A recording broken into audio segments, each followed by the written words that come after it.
Are you ready to run your short-term rental business like a superhost? If so, look no further than Guesty for Hosts. Guesty for Hosts offers listing management for all three major OTAs, Airbnb, Booking.com, and VRBO. With Guesty for Hosts, you can create a branded direct booking website in minutes. I've been able to hit 61% direct bookings in my business and automate daily tasks such as communication with cleaners and communication with guests. Click the link in the show notes to get an additional $20 off your first month. Welcome to Live, Let, Thrive, a podcast about the Airbnb life, the share economy, and everything in between. Here are your hosts, Myka and Steve. Hello. And welcome back to another exciting episode of Live, Let, Thrive. I feel like a TikToker or what are where the girls pointing at things and the words start popping up. If you're looking at the video, got the live, got the let, got the thrive. Yeah. What's up, Myka, man? I'm chilling, Stevie Stacks. How you doing? Good. Episode 204 of your favorite Airbnb, VRBO, real estate, short-term, long-term, mid-term rental podcast in the world. And we're coming at you from Arlington and Fort Worth, Texas. What it do, man. This is going to be a good episode, man. Matter of fact, we're going to call this one the Steve's bold prediction episode. So let's dive into it, Steve. What's your bold prediction? Well, first of all, this is an S&M episode, not in that way, but it's Steve, Myka, Stevie Stacks. Yeah, you're like, what are we getting into, man? S&M. If we want, you wanted clicks, you wanted viewers, right? We gotta do something, man. First, real quick, tell them about a new network we joined up with, man. A power network we joined up with. Oh yeah, we are officially a part of the Hospitality FM network with our brother Will Slickers, my brother from the Pacific Northwest. So yeah, we are officially a part of that. That is why no episode was released. 2 weeks? Oh, I don't know when this was going to come out. Probably in 2 weeks. But yeah, there was an episode released on the 13th. So we're booting it back up on next Wednesday. And yeah, we are officially a part of that hospitality network. We're upgrading, man. We're getting the sounds right. We're getting the mixes right. We're getting the knowledge right. We always had the knowledge, but we're getting it all nice and pretty and making a better product for you guys with the help of Mr. Will Slickers. Yes, sir. Beautiful networks that we're happy to be a part of. Go check them out. We got other great podcasts on there, and we're looking forward to, man. We're really, really diving into the future of this incredible market that's coming. As far as short-term rentals, because it is changing. It is changing every single day, man. And it's and that's what the big thing we're gonna talk about today. And we've been going back and forth, and I texted you, and I'll bring up the text, man. Yeah, I want you to read the exact wording of that text and break down what you're saying, and then I'm gonna throw my 2 cents in. Steve made a prediction that I think holds a lot of weight in the industry. And in that prediction that he made, I think people should be on the lookout for it. And I'm going to give my take on it as well. Go ahead, Steve. All right. This is what I texted you guys at the LLT mentorship little thing we got, little WhatsApp group with Federico and downtown Mike Brown. I said, I'm calling it with the current rent prices, costs of goods, wait times on shipping, looming recession. The arbitrage model will not be profitable for most people who try it. I will guess that 90% of folks that try it will lose money or barely make any money, plus spend hours of their precious time on something that barely pays out. Better to spend those hours making $25 an hour at Hobby Lobby, saving up on a down payment and buying something to Airbnb or STR. The shortcuts are over. Arbitrage is dead. Mic drop. That's a bold prediction, man. That's a bold prediction. Go into your breakdown. I'll show you my breakdown. But I won't say arbitrage is dead because there's like a million more people that are going to start trying it, right? So it's going to stay alive. It's going to stay alive because for the fact people are going to keep trying it. Mm-hmm. But I don't know what the attrition rate is going to be because people are going to sign 1-year leases at least to do an arbitrage, right? At least a 1-year lease. Hopefully they're being smart and trying and signing 2-year leases at least, to recoup some of that money they spent on all that furniture that's going to turn pretty worthless in a couple of years. Yeah. So it's going to have all kinds of Airbnb DNA stains all over. Anyways, so yeah, I did a breakdown. And I'm just saying it's like I said, I'm saying it's dead. I mean, that was my morning text to you guys. But it's a lot more people are asking me at work. People that didn't even know what Airbnb was like a year or two ago are asking me about this arbitrage thing. And so, and you remember, that old saying when your taxi cab driver, which is now your Uber driver, right, starts giving you stock advice, it's time to sell. You heard that thing, right? That's a fact. That's a fact. Everybody's a genius in a market that's going up. But there'll be a reckoning. There's always a reckoning, right? So that's my main thing. And I pointed it out. With the cost, prices are going. The official reported inflation rate was close to 9%. It's the official reported. And the government ain't going to report that, hey, it's actually like 15, 16, 17%. They're going to say it's 9%. It's, people they don't want people jumping out of buildings. But everything's going up, man. And we can't get crap anymore. I hear people all the time saying, yeah, man, I ordered this, I ordered that, and it's taking months to get here. So, hey, that's hold time too. I got a Lux property I've been working on for 3 months. So I feel it. Go ahead. You see, even people trying to fix up houses are saying, and these flippers, okay, well then, hey, the market's doing this. Let's just flip. Okay. Well, they're going to be waiting on lumber. You're going to be waiting on supplies and this and that and workers because, they're stretched thin. So it's going to a flip that would have taken you a few months, a couple years ago, is going to take you 6 months or a year to finish that flip. I don't know. And on top of all that, good old Uncle Sam's doubled the interest rate since last time we did a podcast. Yeah. We're talking again, it's getting close to 6% now. So that being said, all those factors and the fact that rents are going like crazy, so you're going to go arbitrage some. We're still locked in leases that we're paying I'm still locked in leases that I was paying $1,100, $1,200, $1,300 for. Those days are gone, man. And so those leases are now at least $1,500. You're going to find something decent, probably closer to the $1,800 to $2,000 range, man. That's what I've been seeing because I'm looking all the time for arbitrages, right? And I've been for my clients because that's what they want. They're hungry for arbitrages. So if you want me to get to my breakdown, I can do a little breakdown, right? And I sharpened it up a little because it started a shitstorm on our little text group. But okay. Arbitrage Dallas. I'm just bringing up Dallas because that's the market we're most familiar with. So rent, I would say if you're going to look for a nice place in a nice location right now, especially spring's coming, so the rents are even higher because of that, you're looking at $1,800 to $2,000 a month for a decent 1-bedroom, 1-bath place, right? Woo! Now I'm saying decent. You can get you some ghetto places. You still get you some ghetto places for like around $1,500 or so. But if you really want to do this the correct way, I guess, or a good way, there's money in the hood, but still, you know what I'm saying? $1,800 to $2,000 a month. I'm seeing it for 1-bedroom houses, right? 1-bedroom apartments. What neighborhood? Downtown area, downtown Dallas. Yeah. Ooh. Okay, go ahead. The neighborhood a little bit. Anyways. So on top of that, so you're gonna here's a breakdown. You're gonna pay around $70 for internet, $60, $70, whatever.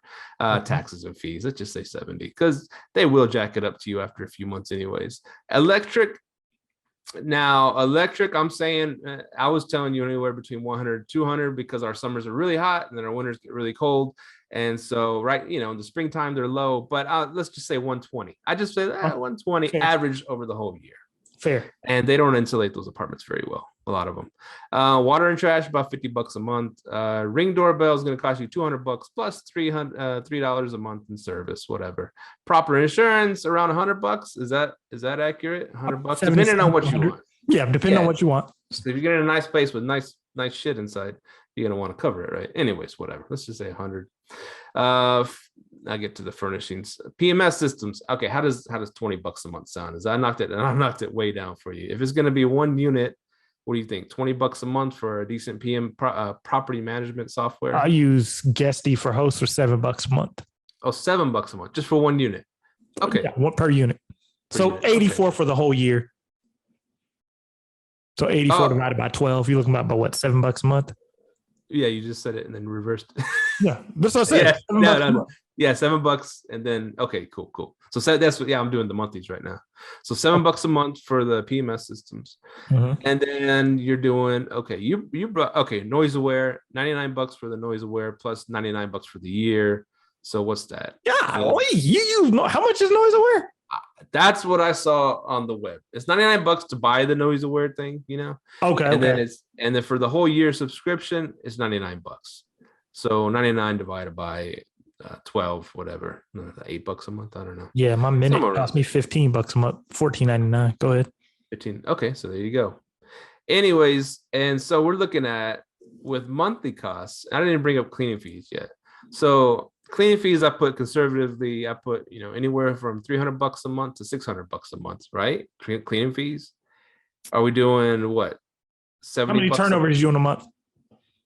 So 300 $70 for a turnover around. Okay, prices are going up on the cleaners too. I'm sure maybe people we've been doing it for a while. We got good cleaners. We locked them in, so we get a pretty good deal still. But people coming into a lot more people wanting cleaning. So these cleaners are smart. They're going to start raising their prices. Yeah. And also with your numbers, let's also remind the guests, we're talking about new people coming in, right? New people. This is a new arbitrage coming in. We already know what we're doing, kind of, sort of. So we get the better prices. I'm just saying, brand new person coming in is going to look at all these fees that they don't even know they're going to look at, right? They don't even know. But now they know. And so, and let's say cleaning fees for anywhere for $300 a month to $600 a month if you're really kicking ass and doing a bunch of turnovers, right? So I on a one bed. Oh, go ahead though. I'm gonna let you.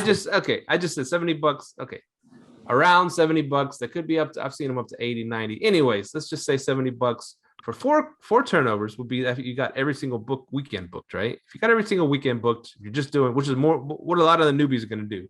They're going to screw up and then just get all the weekends booked and ruin their calendar. So that'd be like $280. I'd rounded it up to 300 because, whatever. And then, so if they do better, if they double that, if they make double the bookings, they're going to look at around, $600 a month. These are all guesstimations. And when we get to the final number, we can say, give or take 100, give or take 200, whatever.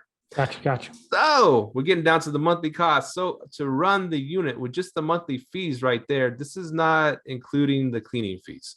It's around $2,200 a month to run it, just with the rents and the utilities and the noise awares and the whatever. This just a PMS system. Okay, let's say around $2,200 a month to run a place, right? Now, if you're looking at one bath, right? A one bedroom, one bath. Okay. Now, if you're looking at cleaning fees, you're going to be paying, $2,500 to, okay, wait a minute. I'll get to that cleaning fees in a minute. I also added the furnishings. Now, this is another expense because, I came at y'all today was like, okay, you're going to spend between, and I've seen people say that they'll furnish a place for 20 grand. So it does happen, even a one bedroom. And a friend of ours who's going in, with a group, that they're going to start doing this big time. They're charging like 20 grand. But anyways, let's be more conservative than that. I said 10, but then y'all said, no, y'all could do it for cheaper. Okay. Let's say the perfect world. I said anywhere. No. Oh, go ahead. Let me just finish. I said anywhere between 6,000 to 8,000. If you and I are doing it, I don't know what our newbie's going to do. They're going to probably go crazy. There's more than that, bro. You're talking about right now? Right now. So you're saying around 10 grand for a one bedroom? I'd give it 10. Okay, I give it 7. Like I said, at the end we'll do the. Let's do 7. Let's just do 7. Okay, we'll do 7. All right.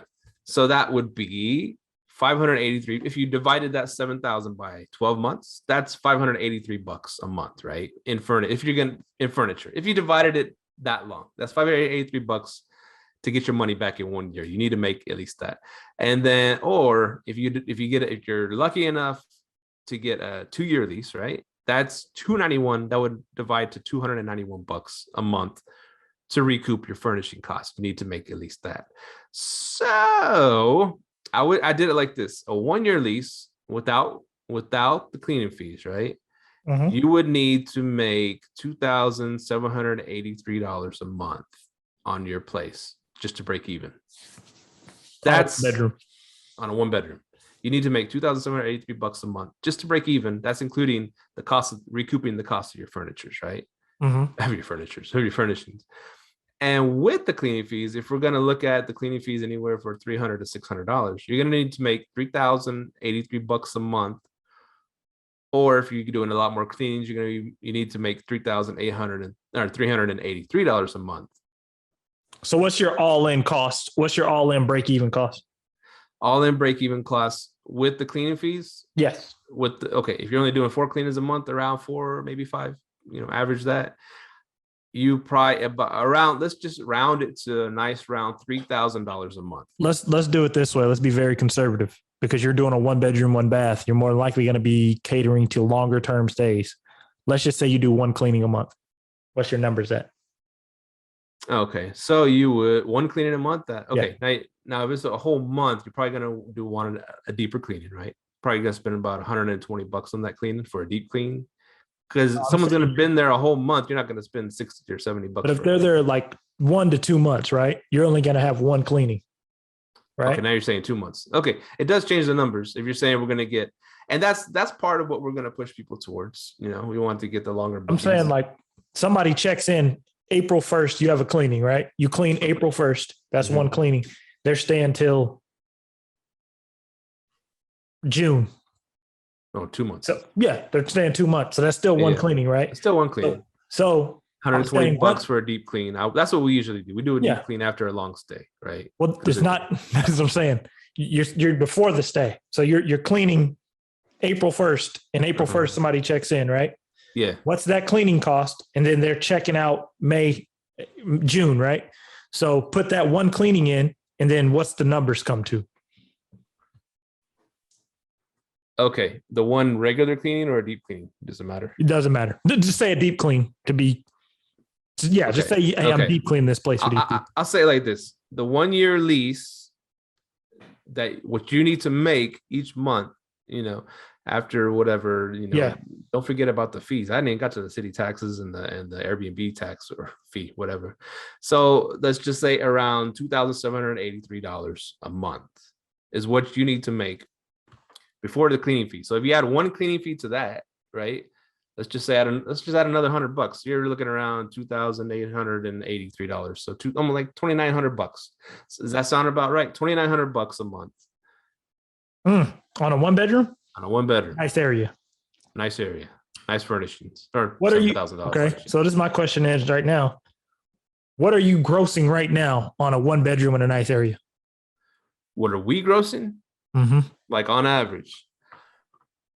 That is a good question. That's the kicker. That's the kicker right there.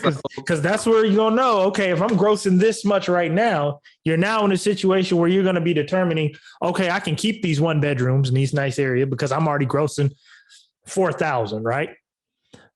Or you know what I'm saying? You're grossing $4,000. I can keep these. But if you're telling me right now, hey, I'm really only grossing $2,500, it's like, Or you have to kind of look at it like this. Well, because everybody's coming to Dallas, right? This is the reason why I don't fear Dallas. I don't really care because everybody's moving here. Everybody's moving here. That's why I don't even like units downtown. I like units up north because everybody's moving to Frisco, Plano. That's where everybody's moving to. Like the Oregon, Washington, California, they're flooding that area. So my thing is now we look at, okay, is this new cost worth it? And if it's not, are people going to flood to downtown Dallas in these nicer areas and pay more? You see what I'm saying? Right. I see what you're saying. Yeah. I guess my whole gist of it was like people coming in, oh, I'm just going to put something together and put it on Airbnb, which is what most people are going to do, right? And put some furniture in there and I'm going to be good. And they don't look at all the costs. They don't know how to look at all the costs. They don't even know what costs they're going to incur, right? Yeah. They don't know. Oh, I didn't even add. Let's just add some cleaning supplies. You said, let's say someone will spend like $50 to $100 a month on supplies, right? You got to have toilet paper. You got to have paper towels. You got to have shampoos. I mean, to do it right, you got to have decent stuff. I'm going to show you. Shit adds up. One thing of toilet paper. But I'm going to show some, if we're talking about new people, right? Yeah, We could really lower the cost. You know why? They ain't gonna have no minute and noise aware in there. I know. And they're gonna get their shit torn up. They're gonna have to replace furniture. Yes. They don't know how to report it to Airbnb, so they're gonna lose money there. Well, that wasn't really worried about when them reporting it. Maybe not having their house rules, things of that nature. I think where really gap's gonna come in is the operating expenses that they weren't prepared for. That's gonna really mess them up. Exactly. That's every business. That's not just Airbnb or so it's like, okay, if I'm not having a noise aware, they're having parties in here, shit's getting broken, and it ain't covered, and you probably don't have insurance. So right. it is those unexpected costs. So to make it real simple, I would just to round the numbers out, right? So if you're gonna come and start an arbitrage in Dallas, and there is money to be made in Dallas, I think, and we still got places here. Mm-hmm. You're gonna need to gross $3,000 to $3,500 a month to make it worth your while. Hold on, didn't you say the operating cost was 28? Huh? What? What'd you say the operating cost was though? No, I'm saying, oh yeah. Okay. Hell no, 3,000 ain't worth it. It ain't worth it. I'm saying that's to break even. My bad. To break even, you're gonna have to gross around $3,000 to $3,400 a month. Not impossible. Even 3,000. I think more than that. I would say 3,800. Just to break even. Yeah, to break even. But I'm saying, holy shit, you're gonna have to gross. Yes, I feel like you need to gross 3,800 in order for it to be worth your time. Okay, that's taken away from the net. Okay, gross and net, two different things. Yes, I agree with you. You're gonna have to gross 30. If your operating costs 2,800 and you grossing 3, is that worth your time? So I do take back my text in a way, because I gave the benefit of the doubt to 10% of the people that are actually going to profit. There's probably going to be a smaller margin than 10%. What do you think? That are going to truly profit, unless they're doing all the cleanings themselves, and they're buying themselves a job, and they're going and fixing everything themselves. This is what I think is going to happen with arbitrage. I don't think it's dead, but I think you're going to have to get creative. That's all I think it is. I mean, you got people. Also, what I put in there, I said, look at all these short-term rental loan packages coming out. And who is that for? That's for people buying, right? So even if you arbitrage is sustainable as long as you're diversified in your portfolio. Do you have properties you own? No, that ain't a good position to be in. You should have properties you own. You're like, I literally added two properties to my portfolio in the last 2 years. Our equity on all across our whole portfolio went up $250,000. That's in 2 beautiful. years. Beautiful. And that's what I tell people. You have to have some type of equity backing you up. Now, do I think this is what I think about arbitrage and how you should use it. I think you should use arbitrage to build your business credit and take that business credit and your personal credit and start buying houses with your credit. I feel like arbitrage, you build your credit, you basically take your money from arbitrage, build up your credit, take your credit, turn your credit into equity by owning. That's what I feel like. That's the only way. So then everything's a full-blown circle and coming back to you. Then you take, your cash from arbitraging. What's happening is I'm thinking, and this is what I see happening. People are taking huge chunks of change from their arbitrage business to buy a house. And you know what the problem with that is? One, it's going to take you a long time to do it. But the other, unless you're partnering with people, which works too, but then you can partner with people. But this is the problem I'm seeing them running into. Arbitrage is very volatile.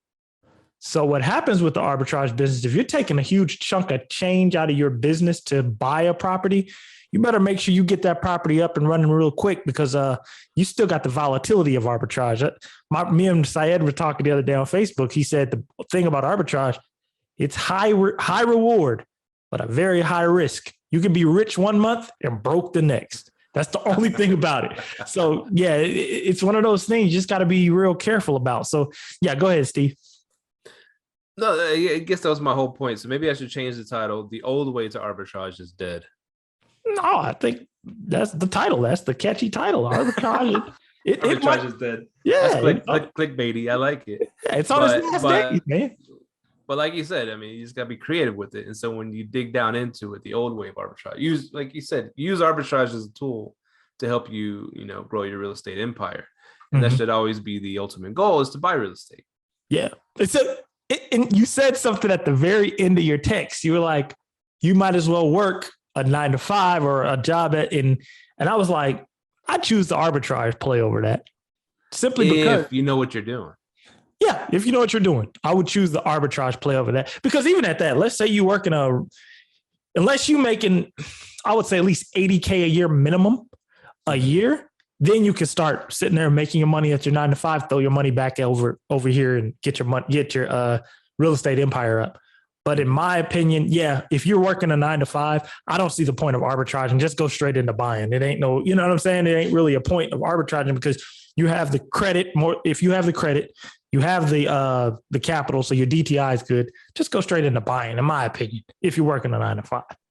Now here's the big problem with that. And so what I've seen so many acquaintances do, right? Mm-hmm. They got a decent job, making decent scratch, and they okay, I'm gonna go get me a house because a house is a great investment, right? Mm-hmm. They go and buy as much freaking house as they can afford. They stretch their budget to the limit, right? So they go and buy a McMansion or something, right? Because they can afford it, they can get a loan for it. First house, they only have to put 3% down, so they get that McMansion, right? And they can't. Do what I tell everybody to do is house hack. Don't buy the McMansion in your first house. Buy a decent house, decent area, hop to the next one. Every year, hop to the next one till you got 4 or 5 houses, right? House hack your first 4 or 5 houses, and you'll have some, you'll every year you can get a new house, new equity, new real estate. That's because if you're gonna do it the other way, you said start buying houses, and there's a lot of ways to do it. But if you're gonna, I'm more or less talking about somebody that wants to invest, not people looking to just buy a house. I'm saying like, if you work a 9 to 5, right? You're like, I'm going to tell you, my coworker just did it. Basically, I was telling them about Airbnb, how we're doing it. They went and bought a lakefront property. They went and put 20% down on a lakefront property. And that lakefront property probably bring them 6 figures a year. That's great. So it's not. How much was that lakefront property? Probably in the 300s. And they had to put 20% down? Yeah. Okay. I'm talking about people barely starting out, getting there. They got that first. They start. No, starting out at a job, making, like I said, the Hobby Lobby job, which everybody's paying pretty good right now. Oh yeah. Gotcha. Starting out at a Hobby Lobby job, making $25 an hour. And for them to order to save up to 20% of a $300,000-$400,000 house, that's going to take them years and years.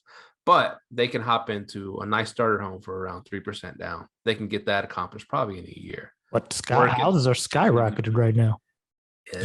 Yes. I look 3% about the highest shit.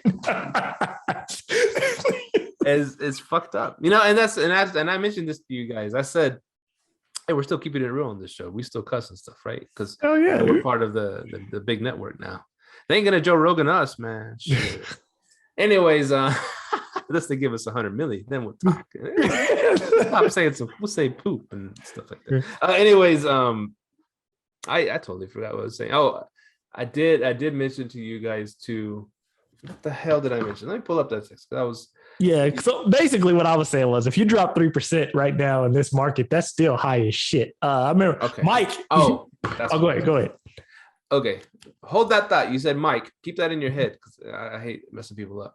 So people always say, "Oh yeah, 6% is no big deal." I remember when I bought my first house, that the prices I paid 6% or I paid 9% or I paid 10% interest. It's like, yeah, fucking houses cost $50,000 back then, man. This is 6% interest on the houses that are $500,000 now. That's a bit different than paying 10% interest on a house that you bought for $50,000 a few years back, when the interest rates were high. That's a difference. It's a big difference. If you do 6% on a high appreciation area, you may be worth your time. So the only thing you're worried about is your monthly cost. Your monthly costs are going to be through the roof, right? So basically, you buy real estate when your money's cheap. Money's cheap, then you buy real estate. Right now, money's getting expensive. It's 6%. Inflation's going on. Like you said, supply chain issues.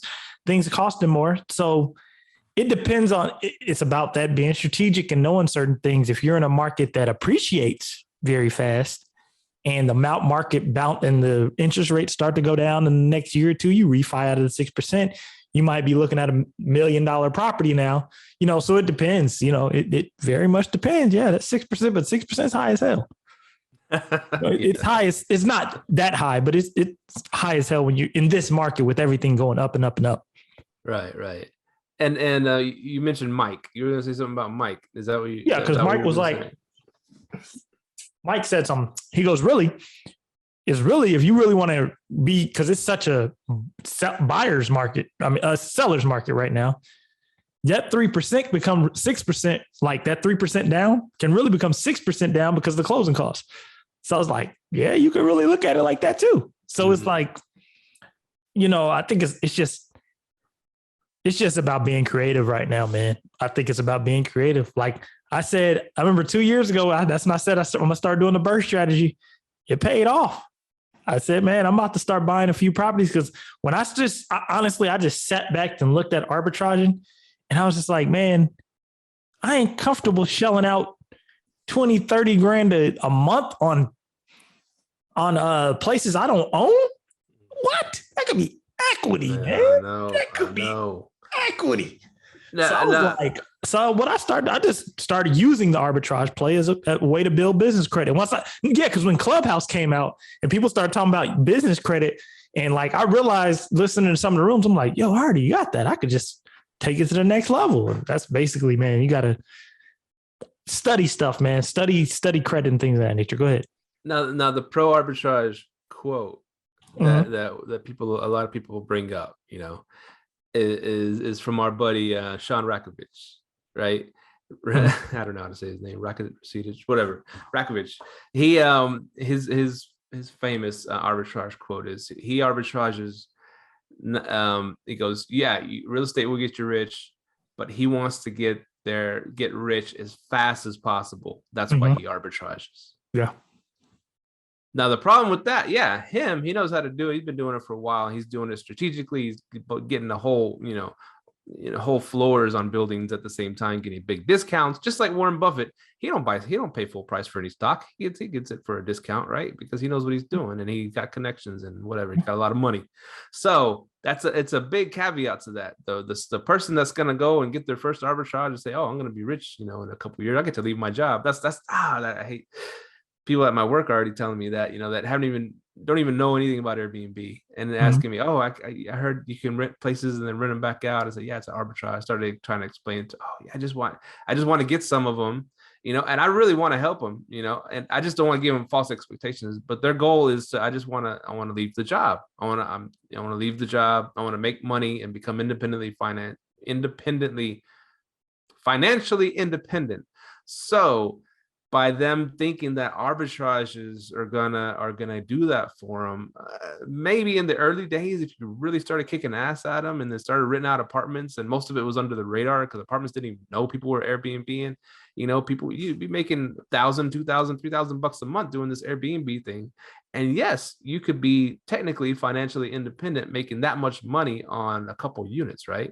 Making $6,000 a month on a couple of units. That's more than most people bring home, after on their paychecks. So it was possible a couple of years ago, but I'm saying right now, and you had a whole lot less competition, right? And I think our show is probably part of the problem because we got a lot of people into arbitrage too, but we know how to do it, and we're telling y'all the right ways to do it. So these prices that I'm showing you, we could probably slash those prices by at least $500, $600, $800 a month because we know how to go shop for these things and get the great deals, get good deals on these places, right? And then we know how to run them correctly and get the best clientele in there also to maximize, and plus do a lot of midterm rentals and to take chunks out of the I would say arbitrage debt, because the furnisher, man, that's like an arbitrage debt. You got to pay that shit off. So we know the tricks to the game. And we know how to help people do it right. So yes, the old ways of arbitraging, just anybody could do it and just rent out their apartments when they're gone, for a few weeks and make big bucks. Is that those days are kind of over. And even we talked about it before, and we talked about it on the Clubhouse, right? That these apartment complexes are partnering with Airbnb and saying, yeah, sure, you can rent out your apartment when you're gone. You go on vacation for a few weeks. You can rent it out 6 months out of the year. We're cool with that. But we're going to take 25% of that money. Mm-hmm. And so, and if you ain't making enough money, they're kicking your ass out. I think that's fucking genius. Apartment complexes do. I would do that at mine. I was thinking, oh, we can run that. No, shit. Let's just let them do it. And we'll just take our 25%, loan shark money. You know what I'm saying? Yeah. But it's still, if you live at that apartment complex and you're cool with renting out your place, it's still a no-brainer. You should do it, right? Instead of making $0 a month, even if you made like $1,000 that month, that's still pretty good. The apartment complex takes their money. I think that's a pretty good deal. I think you hit the nail on the head when you said rich. Rich is what young people are chasing, right? That's why arbitrage is so beautiful, because it'll make you rich. Yeah. But a lot of people, young people don't understand wealth, right? So like I'm here millionaires in these Facebook groups, all the people, no, not even millionaires, people that say they're millionaires in these Facebook groups, they're saying, yeah, I'm a millionaire because I do Airbnb arbitrage and I make $1 million a year. I'm like, that don't mean you're a millionaire, bro. I'm like, yeah, $1 million a year don't mean you're a millionaire. Like they believe that. They don't know if you can't go grab that mill out the bank, or if you can't liquidate a mill, you ain't a millionaire. Basically that's what I be trying to tell people. But it's because it's glitz and glamour, right? Because what's arbitrager's favorite thing to ask? How many units do you have? Mm. What's someone who's wealthy's favorite thing to ask you? How much does that one gross? How much does this net? So then I can know. And then how much is it worth? How much equity do you have in that? See, that's the things that are a little bit different, because this is the thing I also notice about the arbitrage space. Whenever I talk to like even big people who are really big in the arbitrage space, I always ask them, I'm like, hey, how much is an arbitrage business worth? Meaning, has anyone tried to buy your business? I've heard people say they have, and they're like, yeah, people are buying arbitrage business. I'm like, how much they buying them for? I never get an answer. The only person I know who's literally sold their business was Julie. She didn't have an arbitrage business. She had a management company. And of course, we don't know how much Julie sold her business for, but I'm guaranteeing it's 7 figures. So she's a millionaire host. Man. Exactly. So we know it was 7. She got cashed out for at least 7 figures. So let's look at that. She's the only person I know in the short-term rental space outside of owning property, who's had $1 million business, meaning worth $1 million, not bringing in $1 million. Meaning, hey, your business is so profitable, we did an EBITDA score on it, we will give you $1 million, right? So my thing is, even at that, if you're making $1 million a year doing arbitrage, what's your business worth? Because that's always been my thing. Even the people in the hotel space are even more interested in what is the business worth. You know what I mean? Like people always say, oh, Airbnb is the big, yeah, that's Airbnb, not you. And you don't have an Airbnb business. Brian Chesky has an Airbnb business. You're just a pawn. You're a pawn out here. We're pawns. That's all we are on the chess table. So you got to, people got to start understanding that and look at the long term. But I love the arbitrage model as far as using the cash flow to build up business credit and then hop into buying the smart way. Now you said something about how much is that business worth, right? If you got a bunch of arbitragers, you're going to sell this off to somebody else. What are they going to pay for them, right? Yep. And here's something that's funny that made me think of right away when you said that. Back when I was doing a lot of shopping and trying to get a condo in South Padre Island, right? Yep. The numbers never added up for me. I tried and I was like, geez, and luckily I bought, 5 houses instead of buying a condo over there. Yes, the condos are gone up in price, but let's say a condo that I was going to buy for around 120 grand, it's worth 180 or 200 grand. It's a good jump. But the 3-2 house that I bought, those things jumped up by 100, 200 grand, So those 3-2 single family is always going to be a condo. Anyways, that being said, I still want one. Anyways, so my agent, she worked for a company that managed units on the islands, right? Old school management company. You show up on the beach, you go to this building and say, hey, you got a rentals for me? And they, oh yeah, we got a few rentals. Open up their book. Okay, we got some here. Okay, boom, boom, boom. Give you the keys, towels. There you go. And that's the old school way they did it, right? And then they had cleaning. They had cleaners on staff. They had some laundry facility, washers and dryers in there, so they can switch out the towels. So he managed, I think 20 something units on the island, right? That's just the old school way of doing it. Okay. And so when she was saying that, okay, he's ready, during the process when we were looking to buy, she knew that we did Airbnbs. I told her about our Airbnb, we had a couple of Airbnbs, the houses, and she knew that. She goes, oh, okay. Do you ever? I know you're gonna, when you buy the condo, you're gonna manage it yourself. Would you ever think of managing other people's, places? And I was like, I never really thought about it. This is back before me and Federico started our company. So I said, I don't know why. What's going on? She goes, well, my boss is going to retire and he wants to sell his management side of it. And I was like, okay, well, what kind of price? He goes, $500 per unit. How many units?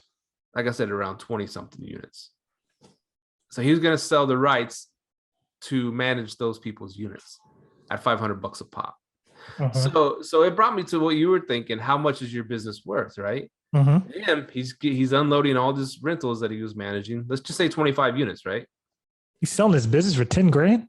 That's the whole point. That was the whole point. Just like you said with the arbitrages, how much they're giving you for those freaking arbitrages. He was going to give, which is a freaking steal. I wish I would have done it, but I didn't have a management company. I didn't have all the systems in place to do something like that. That shit for 10 grand, man. I know. If that offer would have come across the table today, fuck yeah, I would do it. But I didn't know what the hell. I was like, I'm gonna pay $500 per unit and this and that, And I was thinking about it. I don't know what the hell to do. I don't know the logistics. Now, me and Federico, we have our business, so we could take on something like that. We have our VAs in place. We have our systems. We have all the softwares. We could build teams on the island. We could do it all. But me, I didn't know what the hell. It was like, so his business, like I said, that was paying him money each month.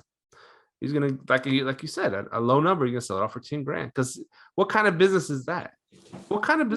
I mean, he did other stuff too. He had other things. He rented out golf carts on his little property. He rented out shit like, he made money in different ways. Yeah. But those cash flowing 20, 25 cash flowing units, he was gonna unload, like you said, for 10 grand. That's crazy, right? That's what true. His business was worth $10,000. Hold that thought. I gotta pee really bad, man. Right back. This is good stuff. You want me to keep going? Well, maybe I should talk about some things by myself. I should have went for that deal, right? I didn't jump on it. Whatever. Opportunities come when you're not prepared, and you got to figure out a way to jump on these things. And what I'm going to talk about next with Myka are places that I think people are going to really hit hard for this travel season. And the strangest thing is that people, kind of, because of COVID, they got away from these places. They got away from the big cities, the LAs, the Seattle, the New York cities, the Chicago, places that were always, big tourist destinations. People were wanting to go outside of those cities. And that's where a lot of us, let's say arbitragers, let's say investors, started investing in those cities and making good money, because people wanted to get outside the city. They wanted to get away from the COVID. And so they started investing in the peripheral cities, right? And making good money investing in the peripheral cities. And that's what I was telling the audience right now. What I think is going to happen is going to be travel's coming back big time to the big cities, the ones that were COVIDed up. Now COVID's, technically whatever, gone. I don't know. It depends on what scientist you ask. People, okay, we had fun going to Fort Worth. We had fun going to Wichita Falls. We had fun going to whatever county in California or Chicago or New York that wasn't New York City. We had fun going to those places. But now I want to go back the fuck to LA. I want to go to LA. I want to do it up big. I want to go to Seattle, do it up big. I want to go to Chicago, do it up big. I want to go to New York City, do it up big. I think that's going to come back big time, because people were always going to those places before COVID hit. And then, like I said, we pivoted. We got all these peripheral places for cheap, and we made great money. But are they still going to go to these peripheral places now that everything's open back up again? Or are they going to hit up these big cities again and go do it up? Funny. It up big. Every place you named has very strict STR regulations. Yeah. New York, Cali, LA. But It's funny how that works. You know what I'm saying? Those big cities, they can hotel industry, man. But I don't know, man. I think I don't know, man. The arbitrage game is definitely changing, like you said, and like I said, I think what did you say to land that plane on how much the business is worth, right? Because this dude's selling a management company for 10 grand. How much do you know how much arbitrage businesses are worth? And the reason why I ask, why I think and someone can prove me wrong, why I think it ain't that much is because you have no control. There's zero control. Like if I sell you a business, I'm gonna sell you leases. Are you crazy? You're selling me you sell me a 2-year lease. You want me to pay $1 million? Are you crazy? Would you buy that? No, fuck it. So that's what I'm saying. I'm like, people saying they buying arbitrage business. How much they buying them shits for? It's funny you asked because I don't know. It might be like crack. It'll give you a short high, but people keep buying that shit. But go ahead. Remember a couple years ago, you brought it up on the show that on one of these Facebook groups or whatever, someone went on there saying, "Hey, I got these arbitrages over here, furnished in San Diego or some shit like that." I think you told me about it, and he was selling them off for 10 grand or 20 grand with furniture. I don't know. He was selling them. He was trying to make some decent change on these places, right? Okay. But the funny part, and he got like everybody's, oh, where they give me information. They started writing all the comments under his post, right? They wanted information for these things that were you selling 10 grand a unit or more, whatever. And so shortly after that is when San Diego announced that they're going to do the strict regulations and wiped out a shitload of Airbnbs over there. So did this guy know? Did this guy know it was coming and trying to get rid of his supply? I wish we could get Syed back on, because what you bring up is a good point of what happened 2 years ago when a lot of arbitragers had a bunch of leases, right? And then Airbnb shut things down and a lot of arbitragers were left holding that bag. I know Syed was one of the good people. He was like, he just said, look, you can have my units. To get the burden off me, I'll let you have my units, because he had it in his clauses, everything else, that he can get rid of them. So that still brings you back to the point, like how much are these things worth? Because that's why I feel like if you're arbitraging, because I do arbitrage. If you do want to leave your job, I would suggest arbitrage. Like if you're just, hey, I need to get off my job so I can focus on doing stuff for me, arbitrage your way off, replace your income. After you replace your income off arbitraging, go into buying, but you're using arbitrage to build up your business credit so you can buy. But I would, if you want to leave your job, arbitrage is the way to go. If you want to leave it fast, it is the way to go. I will say that. If you know what you're doing. It's a learning lesson. You're going to have to figure out what you're doing, right? So even if you start, you're going to have to figure it out. I mean, it's about taking L's, and those L's are learning lessons. That's all they are.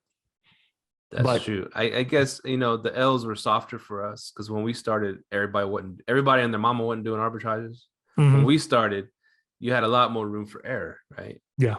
I threw my houses on Airbnb with grandma's furniture in it, with old, nasty grandma's furniture.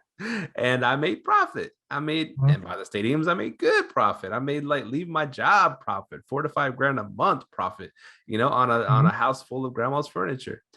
And so the L's, we were spoiled a little bit.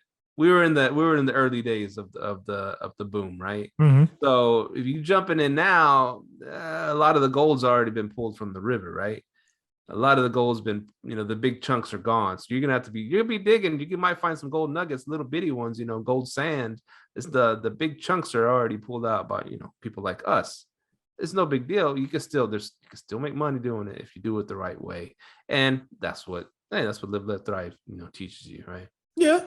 And I would also say, be very, if you're gonna do it, be very strategic. Even the people who do arbitrage, these rent increases are coming.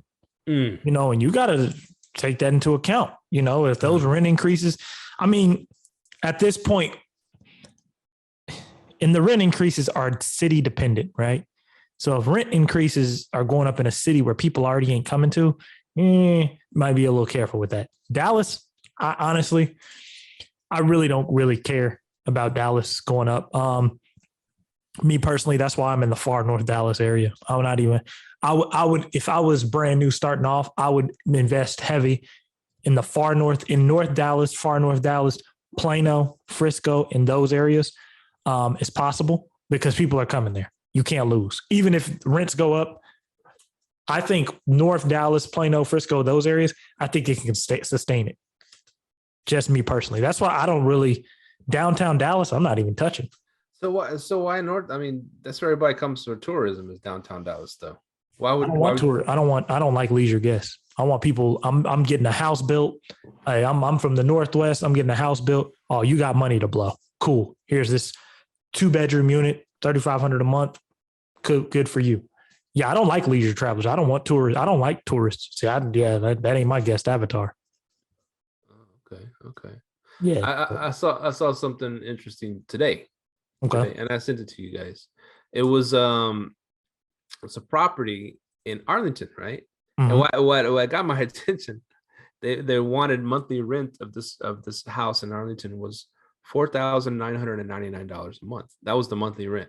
So I went and looked at it. I was like, holy shit. I know we're around the 2000s now, right? For a house, 2,500 more like it's getting more like 2,500 for a house. And for a 3-2, which I need to raise my rents. So I was like, damn, are we already getting close to the 5,000 mark on a nice house in Arlington? And I looked at it, and it was really beautiful house, really nice, new, modern, odd, all the touches, and it was fully furnished. So fully furnished with a pool in the backyard. So they said it's for like corporate style leasing. So they're renting corporate houses, or this corporate house in Arlington, for $5,000 a month. So that drew my attention, and it's advertised on Trulia and Zillow and shit like that, which is weird to see in a corporate house advertised on there. But I guess it's because so many people are moving here. Hey, why, let's rent something for $5,000 a month until our house is built, right? And we got a pool, all utilities are paid, fully furnished. I mean, that's the freaking play. And this is my question though. Who's moving near Arlington that's paying that? That's what I want to know. I want to know what their vacancy rate is, because I'd be really interested. Like, who's paying you $5,000 a month to live here? And I don't know. They might be like, hey, I'll live in Arlington until my house in Plano's built. I guess that ain't really, I don't know. Right. I really want to know, because most of the people who I get, like right now, we just had somebody book. Well, he tried to book for the end of this month, but he withdrew his request after he read our house rules, which I'm like, good, we're working. We're getting our target clientele. So basically, go ahead. This is North Dallas. Okay. He was going to stay. He was basically going to stay for 2 months. He was going to stay for 2 months, and then he was waiting to get his house built. He was from, I think, Oregon or Washington or California, one of them. And he was waiting to get his house built. So I now looked like, okay, so I'm starting to serve my target avatar in this area. Would he want to stay in Arlington? I don't know, but most people that I've seen, they're looking on that target area of the far North Dallas, Plano, Frisco, those areas to stay in while their house is being built. That's why I love those areas. Like me, I ain't rent increases in those areas unless they're going up like $800 a month, like they did on my cousin. She was like, F out of here, but it happens. Damn, $800 a month. See, and that's why I don't like being in Frisco. I like being in North Dallas. So I'm not in Frisco, but we can get there pretty quick. So I wonder, we had people on our show that do a cool thing when they do get arbitrages, right? They first of all, they go to a nice complex and they try to pick up multiple units to get a better price, right? And then they tell the place they're gonna bake in, we'll go ahead and we'll pay more each year, 10% more each year. They bake it into the contract. 3%. I wouldn't go 10, man. Okay, well, whatever the price, 5%, 3%, 10%. They it's a percentage that they agree to go up on every year, and they like to sign 5-year leases. That's a good way to do it right there, because then you won't get the surprise. Oh, we're gonna go up $800 on your rent. That's a fact. Screw up all your numbers, and you're like, holy shit, what do I do? Do I get rid of all this furniture? Do I get a storage unit? Do I got to find movers? And oh man, because moving ain't cheap, man. Getting movers. The cost of moving is not calculated very much, and it's costly. That's costly. It's a cost, dude. You're gonna spend at least $500, maybe $600, and then where are you gonna put it all? you know, and then you got to move it again whenever you get a new place for all that shit. Then you got to find a place to rent to put the shit in. You know, these are all, there's a lot of costs going on, man. A lot of costs. And people don't think about that stuff when they're arbitraging. They just think about, oh, I'm going to get a place and pay, you know, $1,500 a month and I'm going to make $2,000 a month there. That's $500 profit. Not so fast, man. And this whole business, the STR business, is finding the lane of your risk level. That's what I think it comes down to. I think it's finding the lane of your risk level. Arbitraging, co-hosting / managing, buying. What's your risk level? I mean, the safest way, of course, is buying. That's just a safe. You have equity in the home. Anything goes wrong, you know, you got the equity, you got a mortgage on it, you know, banks will work with you. Arbitraging, like we said, rich one month might be broke the next, but you can put your systems in place so you can kind of manage that. And then even co-hosting, the best thing about co-hosting, low risk, but low return, but it's almost guaranteed return. You know what I mean? And that's why I think it's easier if you really want to save money to buy. Even if you worked a 9 to 5, right? And you wanted to manage or co-host somebody's property, that's a good way to do it on top of having your 9 to 5, hire a few VAs, let that stack up. Then you can go buy a property because your arbitrage money, you got to kind of keep a little bit of a reserve there. Because like I said, you can go broke real quick. So you got to keep that reserve. So it's a healthy medium. You got to know that safe space for you and know your risk level. Some people have an F at all risk level. I'm doing 100% arbitrage. I'm going all in. Shit goes wrong. Oh, well. You know, I've noticed even the people who are real big on arbitrage are hopping into management, and people who are real big on management hopping into arbitrage.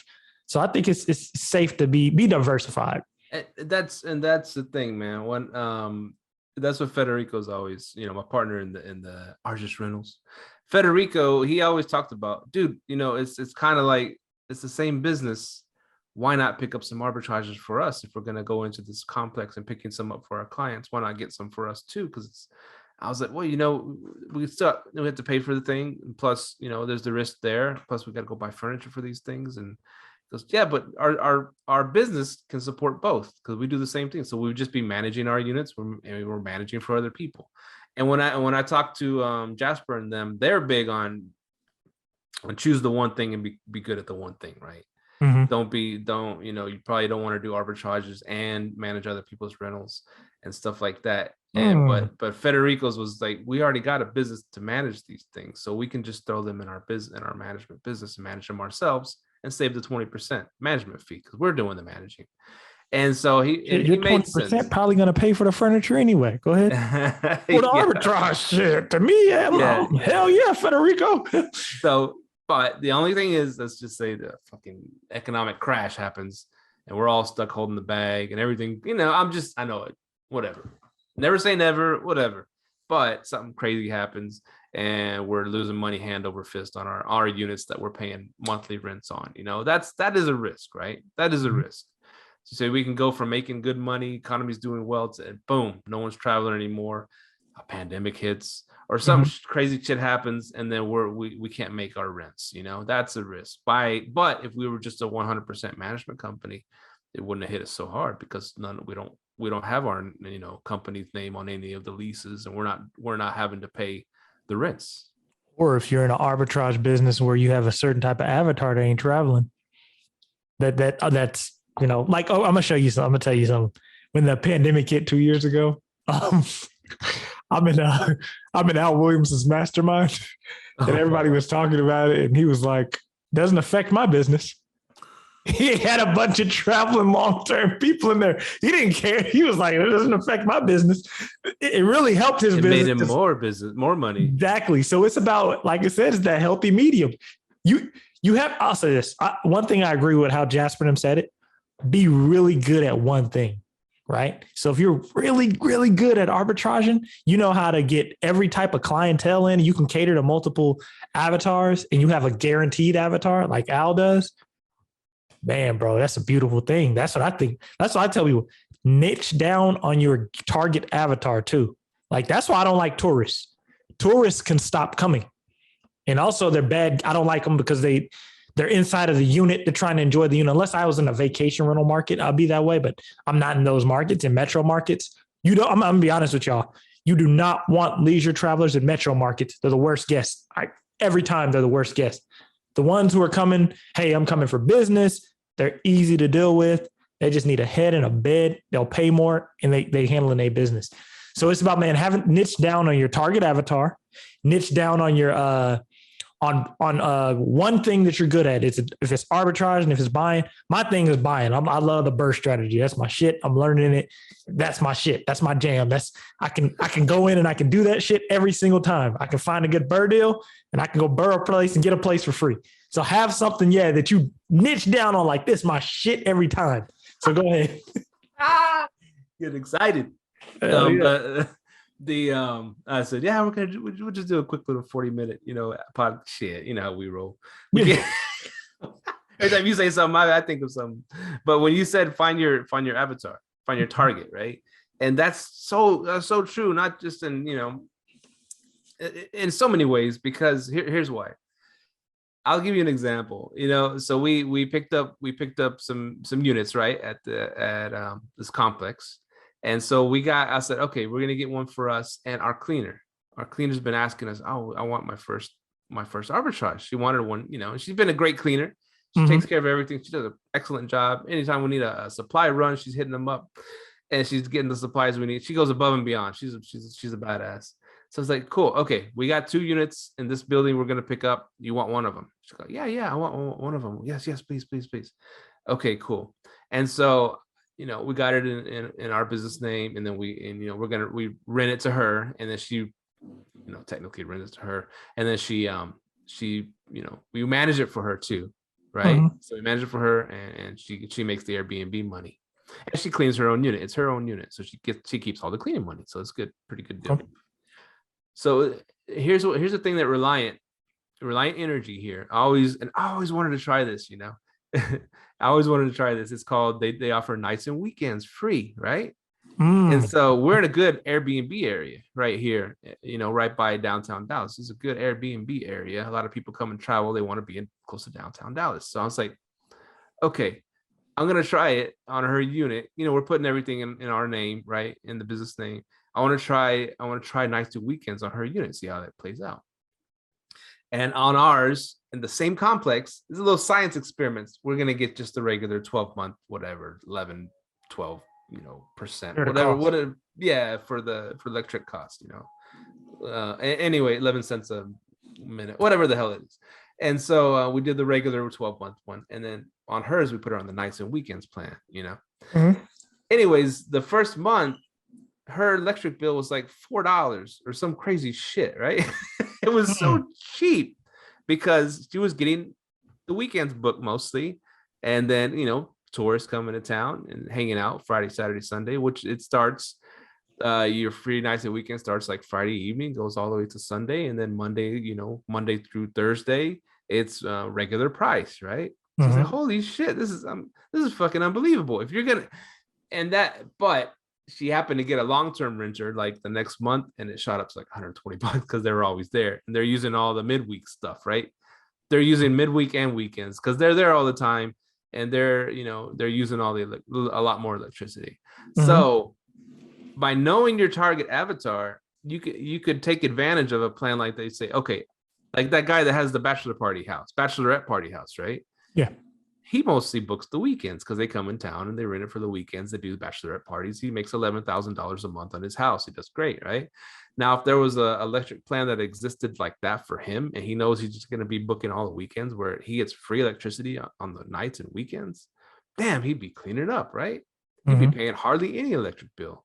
So finding your target arbitrage, it trickles down to every aspect of your business. I love what you just said, but I got a bunch of questions about that. How big is this unit, and can it even support only being booked on the weekends? Because you also went to Kent. So Kent, his unit can be supported only on booking the weekends. Can that unit be supported on that? Probably not. Okay. So now it's the flip side. So can the long-term booking, when the electricity goes up, can the long-term numbers support that electricity bill?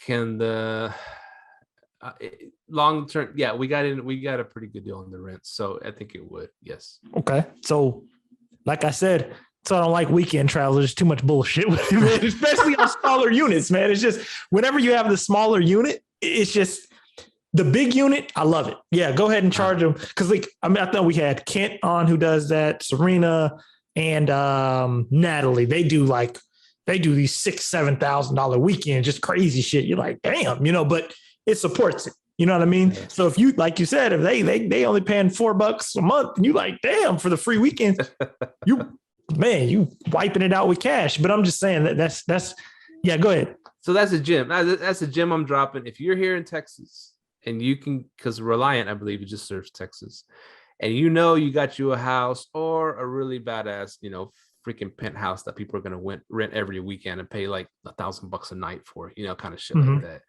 Or same thing for a nice house that people are going to come and use for the weekends to set it up for as like a bachelor house or bachelorette party house or whatever the fuck you want to do. Sorry, I'm cussing so much. But if you're going to go ahead and do that and that's your primary target, get that free nights and weekends shit, man. Your electric bill will be like $5 or it'd be super cheap, right? Because that's the only time they're going to come and use that house is on the weekends. And so I don't know. That's just a cool little. You're welcome for that little gym right there. You know your house. But if you're gonna get long term, if your place to get long term guests, then don't get the nights and weekends package. No. It's unit size. Unit size is what you're saying. Unit size too. Yeah. You don't want 1 bedroom, 2 bedroom. People just booking weekends, and it ain't. You have to make sure your unit can support unless you're doing like a luxe experience or something. You know what I mean? Your weekends has to be able to support the cost of operating the unit. The houses we have, like in Grand Prairie, we got 2 houses, right? And that we're arbitraging. Those things are getting booked for long periods of time. I mean, getting long period, a month at a time, dude. People are coming and renting those houses. Yeah. So we thought, okay, it's going to be a great Airbnb for families to come in town, whatever. But it just so happens there's long bookings in those. Now, the one by the stadiums, for some reason, they're not getting long bookings. They're not the people. I don't know. How you manipulating your calendar? That's the question. Yeah, Federico's handling that. I think he's doing the Sean Rakovic plan, whatever calendar thing to get longer bookings. Actually, yeah, this is why I remember now, because the owner told, or the arbitrager, this is the weird one where there's someone owns the house, right? And they're renting it out to our client, but in the middle of those two, there's a management company. So this owner is using a management company to rent her house out.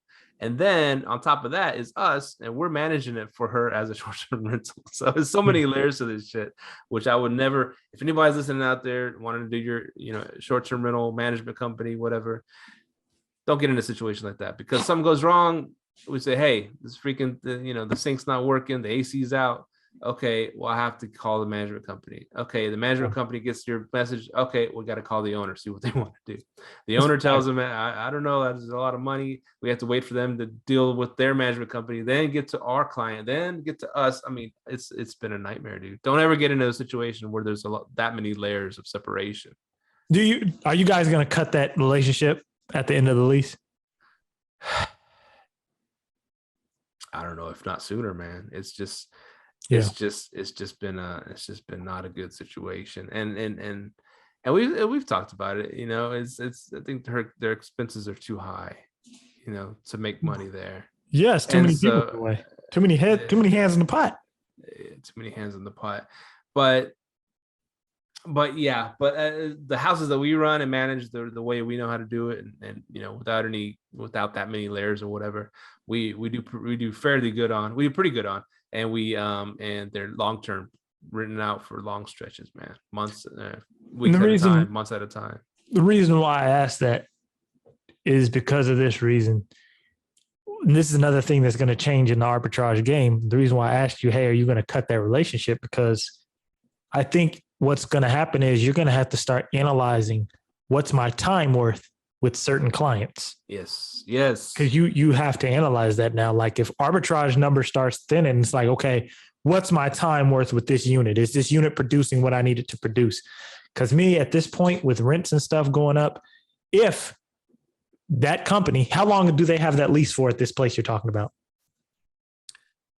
I think she signed a 12-month. Okay. So after that 12-month and rents go up, do you think your management time is going to be worth it? Yeah. And also because you don't want to walk out in the middle of the contract, right? Because you have no risk. You got guaranteed pay. Only problem is, you want to serve your client, but at the same time, is it really worth your time? You know what I mean? If I'm hopping through all these layers, because you guys taught me something on that. I was like, dang, I never thought about that. I would now, after talking to you, I'm like, it ain't worth my time to manage a property that you're arbitraging. I'm only managing people that own. Yeah, I learned that from y'all. I was like, might as well just manage people that own. Like this Lux property, like I told you, was an arbitrage going to be flipped into a ownership, management model. He owns it. I'll manage it. Nice. Yeah. Now, and then the lingo Lux, just, if newbies are out there, that means a luxury property, right? Yeah. Luxury property. Yeah. Yeah. So, but yeah, man, it's all about, it's going to get very, very, it's just getting sophisticated. That's all it is. Like when you first started the show, you were talking about flippers. Like the cool thing about flipping houses is all those numbers, man, like holding costs, you look at those numbers beforehand. You know what I mean? So then, hey, I can't hold this for the X amount of months. I can't, I'm gonna pass on this deal, but yeah, man, it's fun though. That's what I love about real estate. So many ways to skin the cat, there's arbitragers killing it. You could still kill it in an arbitrage game, but know what you're doing. Yeah, know what you're doing. And the funny thing I would always hear when I started my real estate journey, even my first house that I bought, that was like 2009. That was right after the crash. And people back then were saying, "Oh, buying a house is the worst investment you can make." Blah blah blah. They were saying shit like that. And I got my second one. Oh, are you sure? Can you handle two houses? This is, it's just a bunch of headaches and this and that, and it's a bad investment. And then the third, and then I got the third one, and then people around me like, oh, I kind of want. It started changing. The tide started changing. I want to get into it. I want to get invested and start, but I just want to wait till it crash because the prices are so high right now. This is what 4 or 5 years ago, people were saying the prices are just ridiculous, and then after that, I got my fourth house. Then people were, I'm just waiting for a crash. Here's the thing. We've been in the game for a while, we got in. The point is to get in because we're learning every day, how to invest in real estate. We're learning every day and we're getting valuable knowledge. We're getting the L's, getting the wins, getting stuff like that. So let's just say, and we have like 5, 6, 7 years of experience or however much experience we have in this game. Let's just say a crash does happen, and then, so these people have just been sitting on the sidelines, don't know a lick about real estate, investing in real estate or doing arbitrage or whatever the thing is. You ain't going to be ready for no crash. They won't know how to take advantage. We'll know how to take advantage. We got our money lined up. We're ready to go buy some houses and buy good deals and not buy shit, Yeah. But we're in the NFL right now, and they're like playing Pee Wee football. If they get in the, they're gonna come up against us killers. So not only that, we're getting in the reps. We're getting in the reps. Yeah, we're not only getting in the reps, man. It's like I think Todd Baldwin came on here and said it best, man. You buy real estate and wait. Don't wait to buy real estate. Because I ain't gonna lie, that pandemic, man, it served its purpose for me. I was like, damn. I looked at my personal capital. I was like, I'm doing the right thing, man. So, for real, you gotta go ahead. So that's when I started noticing, like, yeah, you really gotta buy real estate and wait, man. Like, especially the last 2 years, man, interest rates were cheap as shit. You could get a house at 3% interest. I refinanced my personal house, and then, I refinanced my personal house, got a HELOC on it. And now I'm just buying real estate, man. I'm doing a rehab right now. Dude, I'm telling you. And then right now, I was in Clubhouse the other day. Here's a great one. Penn Fed is giving out HELOCs at 0.001% for the first 6 months. Who's Penn Fed? I think it's a credit union. Pennsylvania Creditor. So look them up. And I just heard, I haven't looked into it because I already have a HELOC, and I'm actually trying to hurry up and get this property done so I can do a refi because I'm going to go ask for a HELOC increase. Because, the neighbor across the street just sold his house for like $350. and he's lower than me. I was like, that's almost 200 grand worth of equity I can tap. Okay. So yeah, man. So yeah, get you a HELOC if you own a home. If not, use your business credit, get you a business line of credit, and get you a personal line of credit, man. Start buying fucking houses, bro. Yeah, man, that's so good. Well, you mentioned Todd Baldwin, right? Mm-hmm. And T-Ball, what's up, T-Ball? He while we were doing our clubhouse the other day, every Wednesday we do a clubhouse, y'all. Hop on our clubhouse every Wednesday. Come on, get on. So Wednesday night I started hitting up everybody, and hit up Julie. That's what she hopped on. She, oh yeah, I'll be on there. As Julie came on and she brought people, and so Todd Baldwin, I noticed he has a clubhouse profile. So, oh shit, hey Todd, and he hit me up a few minutes later. He said, hey man, is this still going on? I just saw this, and I'm like, yeah, hop on. He's like, well, he goes, I can't find my phone, anywhere, and I'm just chilling. He's on the laptop, and he's like, I'll chime in from the laptop. So he was actually on the clubhouse looking at it from his laptop, but we couldn't see him.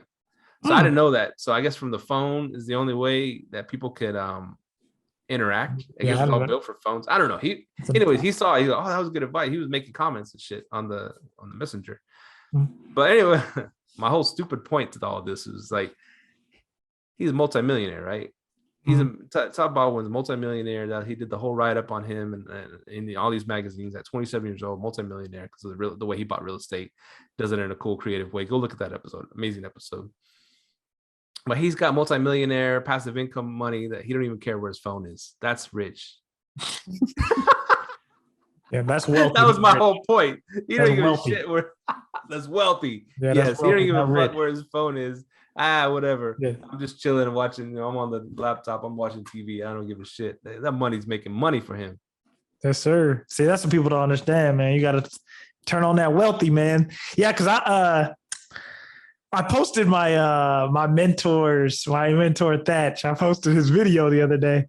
I got a few hits because he said he doesn't arbitrage. He doesn't Airbnb his properties, and this is why I can tell the people who comment. I can tell if they're young or old immediately, because older people, they looking at the wealth side. Young people looking at the rich side. Young people, they're like, oh, he can just hire a management company and do it. He can do this. I'm like, dude's chilling with his kids, man. He brings in $5 million a year on long-term rentals. He don't give a shit about no Airbnb. Dude got like 100 units out here. He don't give a shit about that. He got equity, bro. I can go pull $1 million out the bank. What do you mean? I tell you what it is. Arbitragers ain't pulling $1 million out the bank, bro. They ain't. No. So I'm telling people, you got to think long-term, bro. You got to shift your mindset. Like, you know what I'm saying? Like, plus, I also noticed this. Your mindset changes when you have kids too. It does. If you have kids, hey man, I got to leave something for my, I got to have that backup plan for my kids. That's like Dame Dash says it all the time. If you ain't hustling for your last name, you're selfish. I love him, man. You ain't hustling for your last name, you're selfish. So you got to think long-term, man. You got to think about that long-term wealth, man. You got to always have that in your mind. So yeah. So when people our colleagues in the industry, Jay Massey and Sean Rakovic are all about the arbitrage model. What do you say to that? Have an end goal. And like I said, it's your risk tolerance level. It's your risk tolerance level. Okay. But I'm gonna go a little bit deeper on this. This is why I love our show, because we're not only we dive in, we have a certain crowd, which is mainly African American and Hispanics. We know that, right? And anytime we had a big ass meetup, it's mainly African Americans and Hispanics. That's who came, right? So no, and then this is one thing I want y'all to understand, and this is why I want y'all to look at the end goal. If you're African American or Hispanic in a certain community, and certain things aren't right and certain things you don't control, this is why you need to understand economics, how economics works, right? So you have to own businesses and buildings in order to control things around you. So how all these politicians get paid, how police officers get paid, all that starts with economics. If you're running around yelling out, telling young people who are African-American or Hispanic, hey, don't own property, just arbitrage. No, I ain't with that shit at all, because you need to own property so you can start having some control of what's going on in your community, because now you're paying taxes to certain people. Then you can start funding people, politicians, instead of just voting for somebody pulled out your ass that your grandma told you to vote for back in her day. Instead, you can start funding people because you got cash flow coming in off the investments in the community. That's my little rant, but that's what I'm telling people. Have an end game. And that's what I tell a lot of people who look like us. A lot of people who are arbitrage, they don't really look like you and don't face the same issues as you. So you might want to have an end goal that supports you to where you need to get. So yeah, that's just my little rant. That's why we always complain about a wealth gap. Well, if you don't own shit, that's going to create a wealth gap. If you don't own shit, then they own you. Facts. That's a fact. Master P taught us that. But yeah. Man, great show, bro. This is our first one we're throwing at Will and them, right? This is what that we're being a part of their network. So yeah. What's up, Will? We hope you like it. Sorry for all the cuss words. Anyways, we keep it real on this show. That's what we do. That's what Live Let Thrive is. And we love sharing the knowledge, and we love teaching what we can teach, and learning from all you guys, man. It's a great journey, and 204 episodes, and keep on chugging. Let's go. Thank y'all for continuing to listen. Hit us up on Instagram. We updated our link tree, so definitely hit our link tree up. Man, I didn't know you could actually post your videos in link tree now. That's pretty dope. So we upgraded our link tree. Go to check out our Instagram, and then from there you can check out me and Steve's Instagrams and all that. So yeah, thank y'all for continuing to listen. 200 plus episodes. We're gonna keep cranking them out. We're gonna keep staying in the business so we can try to give you the best advice. Have the high end people on the show, and yeah, thank y'all, man. Thank y'all for continuing to listen to us. And we are out. Peace. Later. Thank you for tuning in to this week's episode of Live, Let, Thrive. Be sure to tune in next week for all the latest in the world of Airbnb and all that entails. Bye-bye.